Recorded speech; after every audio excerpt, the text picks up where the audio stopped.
right, everybody, make sure that you subscribe to the channel and make sure you hit that like button.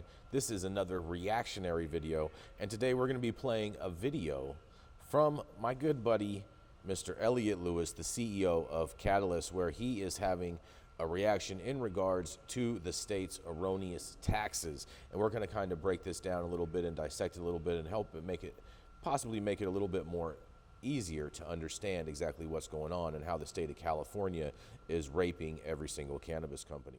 Look, the CDTFA, I'm about to slip on the sandpaper condom, put their face in the pillow, and fuck the shit out of them, because that's how we roll. They don't like losing. We kick the shit out of them pre-2022. So you understand, if you're in this game, this is a 40 to 70% illegal tax raise on fucking excise tax. If you want to...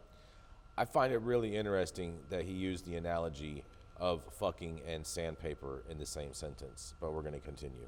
Get gamed up, reach out to me on fucking DM. This is fucking outrageous. And not only is it a fucking tax raise, it's a violation of all our institutions, everything we hold dear. The OAL is corrupt as fuck. This is coming from the top, from Governor Newsom, because guess what? The CDTFA wants to go and get us, because we ain't a special protected house like Glass House and their other fucking crony homies. We ain't hanging out at the French Laundry. We keeping it fucking real. But guess what?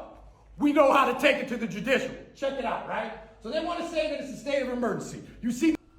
So, first of all, state of emergencies can only be enacted during an actual real state of an emergency. You know, the pandemic was a state of emergency and whatnot, but currently California cannabis is not in a state of emergency, and the DCC should not be enacting anything under a state of emergency because there is no current emergency. 9 minutes that I got up there talking shit to him, right? That's an hour, 45 minutes, so we got the motherfucking receipts, right? Under 11346.1, the enacting of an inter-urgency statute shall not, in and of itself, constitute a need for immediate action, right? That's their own fucking code. So if you watch that entire hour 45, by the way, they call it a Q&A. By the end, they're like, this isn't to ask questions. Well, what the fuck is a Q&A? But putting that aside, the two things they lean on is clarification. Well, that doesn't work. And AB 195, we all know what AB 195 is. It's the bill they passed up there. But here's the problem with AB 195. A statement of facts constituting the necessity shall be set forth in one section of the bill if there's an emergency. If not, it's unconstitutional, right? That's it. So, look, you go down here, 34013. What are the reasons they can actually do an emergency?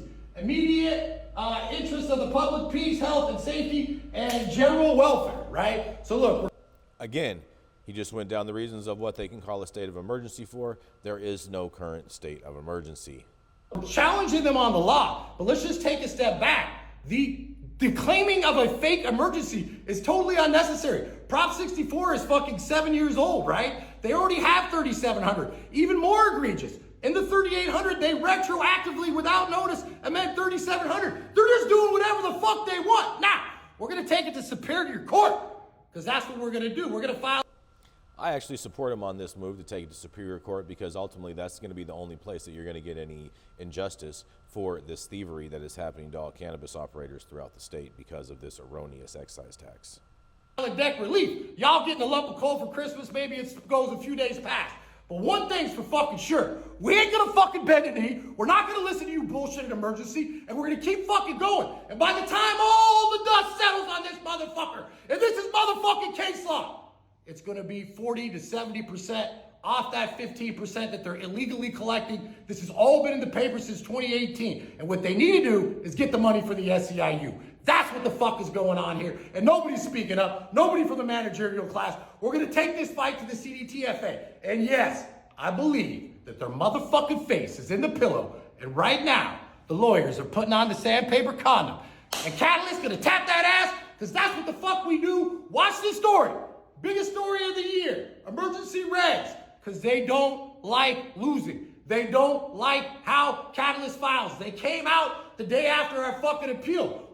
Amazing coincidence. Nah, this is all fucking bullshit. Institutions corrupt as fuck in this state. They're all part of one arm trying to fucking fuck the ones that don't go along and the ones that speak up. But we ain't stopping. We're going to keep going forward, because our mission's been clear from the motherfucking beginning. We for the people.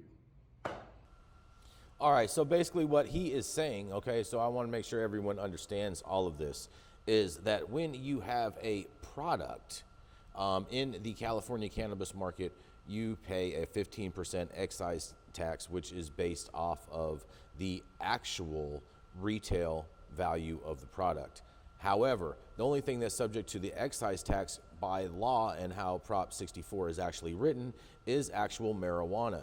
However, in the full total price of the item, you have hardware, you have packaging, all of these other things as costs, when in which is you are currently being taxed on right now. But you only should be being taxed that excise tax on the actual cost of the actual marijuana that's actually within that product. And that's what this whole argument is about.